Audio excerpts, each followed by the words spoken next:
नमस्कार विद्यार्थी मित्र। आज हम इकाई नंबर 9 ममता के स्वाध्याय प्रश्न 5 के बारे में जानकारी प्राप्त करेंगे। नीचे शरीर के कुछ अंगों के चित्र दिए गए हैं। प्रत्येक अंग से संबंधित 3-3 मुहावरे अर्थ सहित लिखकर वाक्य में प्रयोग कीजिए। हमें यहाँ पर कुछ अंग के हमारे शरीर के अंग के चित्र दिए गए हैं। हमें उन अंगों पर से मुहावरे लिखने हैं, मुहावरों के साथ उनका अर्थ भी लिखना है और वाक्य में प्रयोग भी करना है। तो यहाँ पर पहला जो चित्र दिया गया है वह है आँख। तो हम आँख से जुड़े हुए 3 मुहावरे लिखेंगे। नंबर 1, आँख आना। उसका अर्थ होता है आँख लाल होकर उसमें पीड़ा होना। आँख आना यानी कि आँख लाल हो जाना और उसमें पीड़ा होना। वाक्य, आजकल शहर में आँख आने की बीमारी फैली हुई है।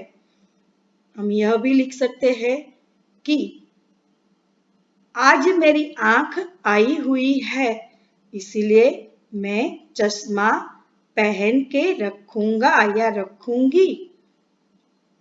नंबर 2, आँख जाना यानी कि अंधा होना। वाक्य, आँखें जाने से वह पढ़ाई न कर सका। कि आँखें चली जाने से वह पढ़ाई न कर सका। नंबर 3, आँखें फेरना। तो उसका अर्थ है उपेक्षा करना। वाक्य, समय बुरा आने पर मित्र भी आंखें फेर लेते हैं। अब यहाँ पर जो दूसरा चित्र दिया गया है वह है कान। तो हम कान पर से 3 मुहावरे लिखेंगे। नंबर 1, कान देना यानी कि ध्यान से सुनना। वाक्य, कृपया आप कान देकर मेरी बात सुने।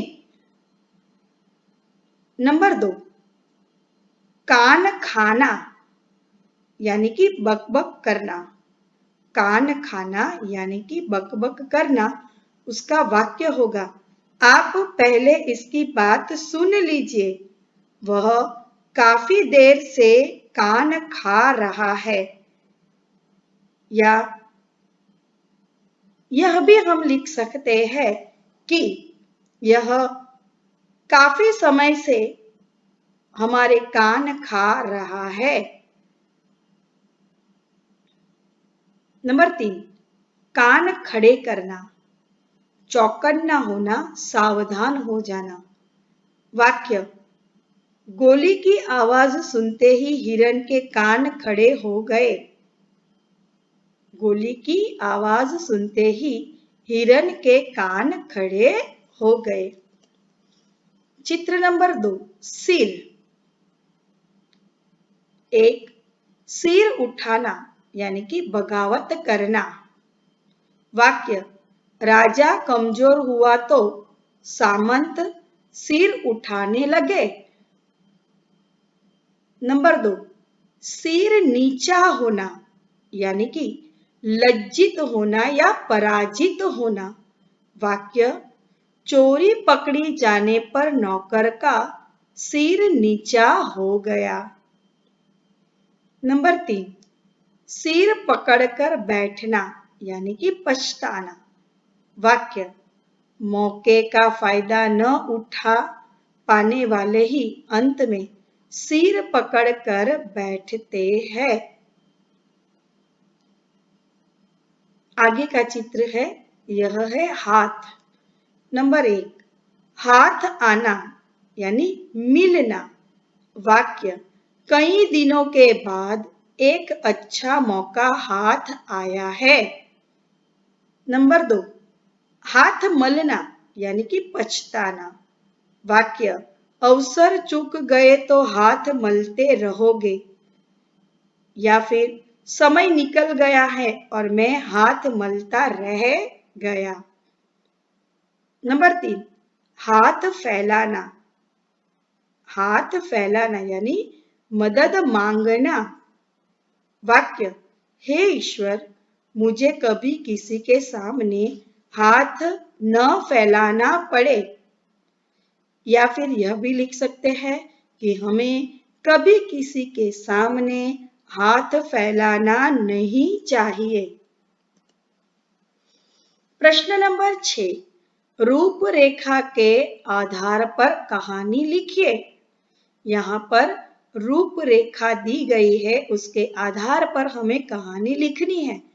विद्यार्थी मित्र, हम जब भी कहानी लिखते हैं, चाहे हमारी नोटबुक में हो, चाहे हम किसी परीक्षा में हो, तो हमें कहानी लिखते समय उसका शीर्षक अवश्य ही देना चाहिए और सीख भी अवश्य ही लिखनी चाहिए, चाहे प्रश्न में पूछी गई हो या ना हो। तो यहाँ पर हमारी जो कहानी है, उस कहानी के रूपरेखा के आधार पर यहाँ पर शीर्षक दिया गया है कृतज्ञता या सिंह और गुलाम। हम कहानी को पढ़ेंगे और उसे समझने का प्रयास करेंगे। ग्रीस देश का एक राजा बहुत ही निर्दयी था। निर्दयी यानी कि दयाहीन। के ग्रीस देश का एक जो राजा था वो बड़ा ही निर्दयी था, किसी पर दया नहीं खाता था। उसके यहाँ अनेक गुलाम थे। गुलाम यानी सेवक थे। वह उनसे सख्त मजदूरी करवाता था। कि पहले के समय में जो राजा थे वह अन्य देशों पर चढ़ाई करते थे या किसी का कर्ज हो तो उसे सेवक के रूप में, गुलाम के रूप में रखते थे और उनसे मजदूरी करवाते थे। एक बार एक गुलाम ने चोरी से एक फल खा लिया। गुलाम अभी लड़का ही था, फिर भी राजा ने उसे कठोर दंड देने का निश्चय किया। दंड यानी कि सजा। दंड से भय से वह गुलाम जंगल में भाग गया। वहां एक झाड़ी में छिपकर बैठ गया कि राजा के राज्य में जो उसका गुलाम था उसने एक चोरी की, और चोरी भी किसकी की? फल खाने की। और वह फल खाने वाला और कोई नहीं था मगर राजा का ही गुलाम, मगर एक छोटा सा लड़का था। फिर भी राजा को उस पर दया नहीं आई और वह उसे कठोर यानी कि सख्त दंड देने, सजा देने के लिए वह तैयार हो गया। लड़का छोटा था इसलिए वह जंगल में भाग गया और झाड़ियों के पीछे जाकर छिप गया ताकि वह राजा के सिपाहियों के हाथ न लगे। झाड़ी में बैठे गुलाम लड़के ने एक सिंह के कहराने की आवाज सुनी। लड़का झाड़ी से निकलकर सिंह के पास आया। उसे लगा कि सिंह के पैर में कुछ तकलीफ है। उसने सिंह के पैर का दायां पंजा उठाकर देखा, उसमें एक बड़ा कांटा घुस गया था। लड़के ने धीरे से वह कांटा निकाल दिया। सिंह की पीड़ा दूर हो गई और उसके बाद दोनों में मित्रता हो गई। के झाड़ी के पीछे लड़का छिपकर जो बैठा था तो उसने झाड़ियों में से देखा कि एक सिंह जो था वह कहरा रहा था, आवाज कर रहा था और शायद उसको कुछ पीड़ा हो रही थी। इसलिए लड़के ने नजदीक जाकर देखा तो सिंह के दाएं पंजे में एक कांटा लगा हुआ था। लड़के ने उस कांटे को निकाल दिया और सिंह की जो पीड़ा थी वह समाप्त हो गई, दूर हो गई। और जो गुलाम लड़का था और सिंह था वो दोनों में दोस्ती हो गई। गुलाम लड़के को पकड़ने के लिए राजा के सिपाही चारों ओर घूम रहे थे। उन्होंने लड़के को जंगल में देख लिया।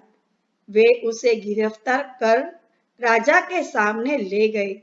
राजा ने लड़के को मौत की सजा सुनाई। कहा, इसे भूखे सिंह के सामने डाल दिया जाए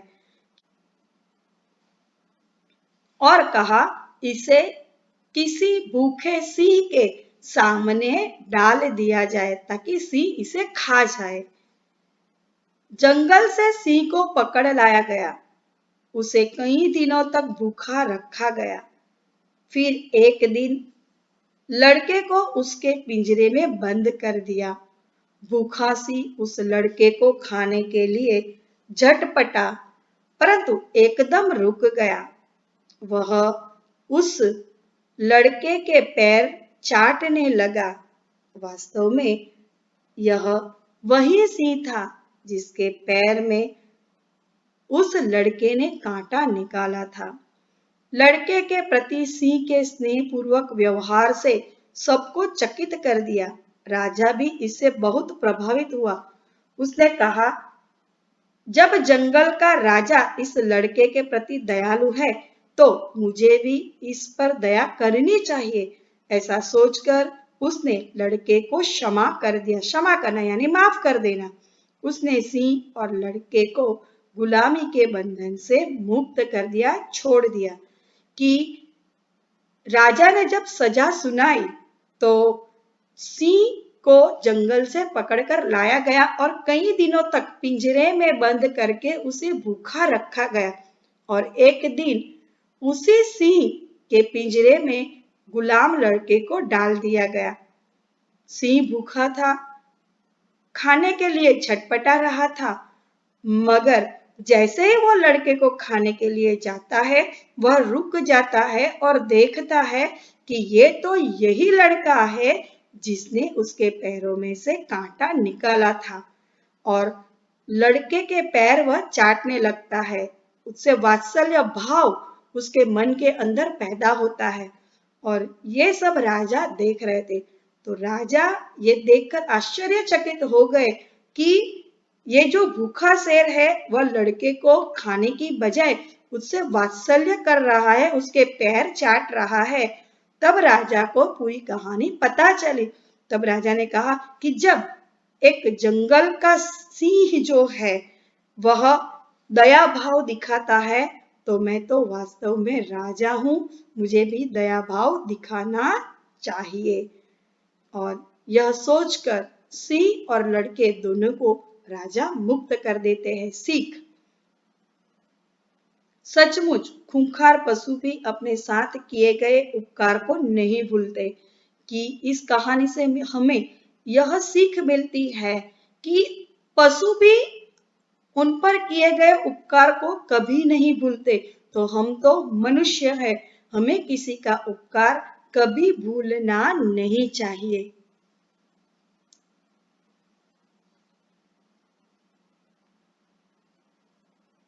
प्रश्न नंबर 7, चित्र के आधार पर कहानी लिखिए। विद्यार्थी मित्र, यहाँ पर 6 चित्र दिए गए हैं। हमें इन चित्रों का अवलोकन करना है और उसके ऊपर से कहानी लिखनी है। पुराने समय में आज की तरह आने जाने के साधन न थे कि पहले के समय में अगर हमें किसी जगह जाना हो तो आज की तरह साधन नहीं थे। साधारण लोग पैदल ही यात्रा करते थे। उन्हीं दिनों की यह एक घटना है। एक बुढ़िया लकड़ी टेकती हुई किसी काम से दूसरे गांव जा रही थी। गर्मी के दिन थे। दोपहर होते होते धूप तेज हो गई। बुढ़िया को जोर की प्यास लगी। थकावट और प्यास के कारण वह आगे न चल पाई और रास्ते के किनारे एक पेड़ के नीचे बैठ गई। आते जाते लोगों से वह पानी मांगती थी, पर उस प्यासी बुढ़िया को किसी को पानी देने की फुर्सत न थी, किसी को तरस उस पर नहीं आया। एक बालक ने उस बुढ़िया की आवाज सुनी। उसका घर पास में ही था। वह दौड़कर घर से लोटा भरकर पानी ले आया। बुढ़िया ने पानी पिया। उसकी जान में जान आई, उसकी जान में जान आ गई। बालक आग्रह करके बुढ़िया को अपने घर ले गया। और चारपाई पर बिठाया। बुढ़िया को बहुत आराम मिला। उसने लड़के को अपनी बाहों में ले लिया और बोली, तू सचमुच बहुत ही अच्छा बच्चा है। प्रश्न नंबर 8, नीचे दिए गए शब्दों में से संज्ञा, सर्वनाम और विशेषण पहचान कर वर्गीकृत कीजिए और उनका वाक्य में प्रयोग कीजिए। कि यहाँ पर जो शब्द दिए गए हैं, आपको उन शब्दों में से संज्ञा, सर्वनाम और विशेषण तीनों को छांटना है और उनका फिर वाक्य में प्रयोग करना है। तो सबसे पहले संज्ञा, तो हिमालय, बड़ौदा, सपना, साबरमती और गुजरात, तो यह है संज्ञा। सर्वनाम, मुझे, तुम्हें, हमारा। और विशेषण, खट्टा, सुंदर, छोटा और होशियार। अब हम इन शब्दों का वाक्य में प्रयोग करेंगे। तो संज्ञा के जो शब्द है हिमालय, बड़ौदा, सपना, साबरमती और गुजरात, तो उसके वाक्य बनाएंगे। हिमालय, हिमालय विश्व का सबसे ऊंचा पहाड़ है। बड़ौदा गुजरात का एक बड़ा शहर है। सपना अच्छी लड़की है। अहमदाबाद साबरमती नदी के किनारे बसा हुआ है। हमारे प्रदेश का नाम गुजरात है। या फिर हम ये भी लिख सकते हैं कि हमें गुजरात पर गर्व है। नंबर 2, मुझे अपना देश अच्छा लगता है या मुझे तुम्हारी किताब दे दो। मैं तुम्हें बुला रही हूं। भारत हमारा देश है। आगे, वह आम खट्टा है। यह स्थान बहुत सुंदर है। या फिर यह लड़का बहुत सुंदर है। मोहन छोटा लड़का है। होशियार लड़के कभी पीछे नहीं रहते। विद्यार्थी मित्र, आपको इस स्वाध्याय के प्रश्न को आपकी नोटबुक में अवश्य ही लिखना है। हम अहवाल लेखन के बारे में जानकारी प्राप्त करेंगे। अहवाल लेखन हिंदी विषय में लेखन विभाग में पूछा जाता है और वह कोई सा भी विषय हो सकता है, मगर हमें उस विषय को ध्यान में रखते हुए हम कैसे लिख सकते हैं और लिखते समय हमें किन बातों का ध्यान रखना चाहिए, इसके बारे में हम चर्चा करेंगे और अहवाल लिखने का प्रयास करेंगे। ध्यान में रखने योग्य बातें। नंबर 1, अहवाल लिखने के लिए दिए गए विषय को भली भांति समझ लीजिए कि सबसे पहले जिस विषय पर हमें अहवाल लिखने को कहा गया है, तो उस विषय को हमें भली भांति अच्छी तरह से समझ लेना चाहिए। नंबर 2, अहवाल में केवल महत्वपूर्ण बातों का समावेश करना चाहिए। घटनाओं के वर्णन में एक सूत्रता बनी रहनी चाहिए कि अहवाल में लिखते समय कम से कम शब्द में सारी घटना का वर्णन हो जाना चाहिए और वह वर्णन भी एक सूत्र में होना चाहिए। महत्वपूर्ण बातों का समावेश उसमें हो जाना चाहिए।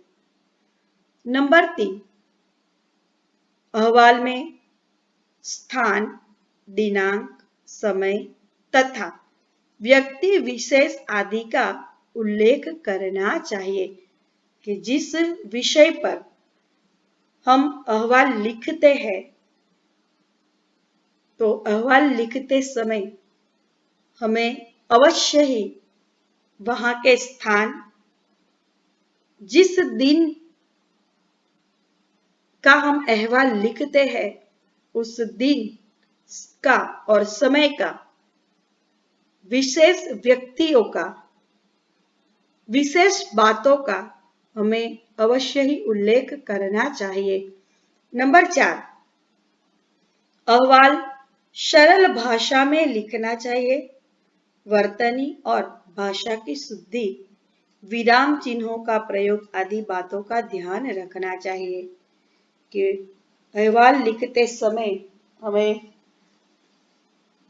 भाषा शुद्धि रखनी चाहिए, सरल भाषा का प्रयोग करना चाहिए और अवश्य ही विराम चिन्हों का प्रयोग करना चाहिए। अहवाल नंबर 1 और हमारा विषय है आपके गांव में अतिवृष्टि से हुई हानि के बारे में करीबन 50 शब्दों में अपनी भाषा में अहवाल यानी कि वृतांत लिखिए। तो पहले हम विषय को समझने का प्रयास करेंगे कि हमारा विषय है अतिवृष्टि होने से हुई हानि के बारे में। तो गांव में अतिवृष्टि, अतिवृष्टि का अर्थ होता है ज्यादा बारिश गिरना। तो अतिवृष्टि से गांव में जो हानि हुई है उस विषय पर हमें अहवाल लिखना है। अब हम अहवाल को पढ़ेंगे और समझने का प्रयास करेंगे। सीहोर 25 जुलाई, यहाँ पर सीहोर गांव का नाम है। अगर आप कोई और गांव का नाम जानते हो तो आप लिख सकते हो। अगर अहवाल में शहर का नाम पूछा गया हो तो आप अपने शहर का नाम भी लिख सकते हैं और उसके बाद हम दिनांक अवश्य ही लिखेंगे कि 25 जुलाई। पिछले 3 दिनों से यहाँ लगातार हो रही बारिश ने जनजीवन को अस्त व्यस्त कर दिया है। लोगों का जो जीवन है वह अस्त व्यस्त हो गया है। सैकड़ों कच्चे मकान धराशायी हो गए हैं। कि गांव है तो यहाँ पर कच्चे मकान अवश्य ही होंगे। तो बहुत सारे कच्चे मकान जो है वह अति बारिश होने से धराशायी हो गए हैं, टूट गए हैं। 35 व्यक्ति मलबे में दबकर अपनी जान गंवा चुके हैं। कि करीबन 35 व्यक्ति मलबे के नीचे, जो मकान गिरे हैं उसके मलबे के नीचे दबकर अपनी जान को गंवा चुके हैं। मरे हुए जानवरों की लाशें अब भी जहां तहां पड़ी हुई है। कि अति बारिश से जानवर मर चुके हैं और उनकी जो लाशें हैं वो जहां तहां पड़ी हुई है। सैकड़ों वृक्ष तूफानी पवन के शिकार होकर गिर गए हैं। कि बहुत सारे वृक्ष तूफानों की झपेट में आकर गिर गए हैं और यहाँ वहां पड़े हुए हैं। 5 व्यक्तियों की मृत्यु बिजली गिरने से हुई है। कि अतिशय बारिश अगर होती है तो बिजली भी होती है और कई जगह पर तो बिजली गिरती भी है। तो बिजली गिरने से 5 व्यक्तियों की मृत्यु हो चुकी है। किसानों ने बड़े हर्ष से जो बीज बोए थे वे सब वह बह गए हैं। कि जो किसान थे उन्होंने बड़े हर्ष यानी कि आनंद के साथ अपने खेतों में बीज को बोए थे, अति बारिश होने से वह पानी में बह गए हैं। बिजली के तार टूट जाने से सीहोर और आसपास के गांव 2 रात अंधेरे में डूबे रहे।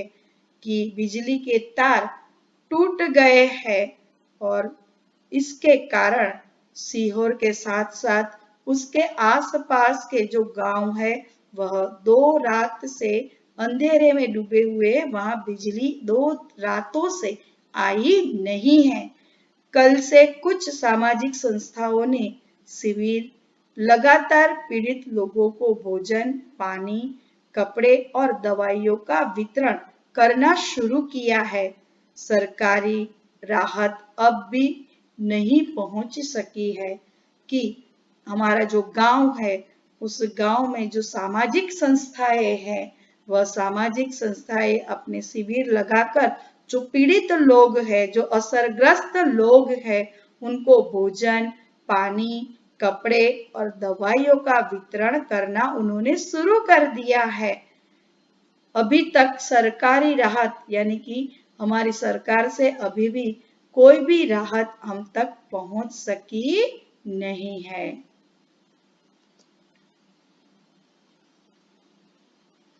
अहवाल नंबर 2। अब हम दूसरा अहवाल देखेंगे। आपके नगर में पुस्तक प्रदर्शनी का आयोजन किया गया था।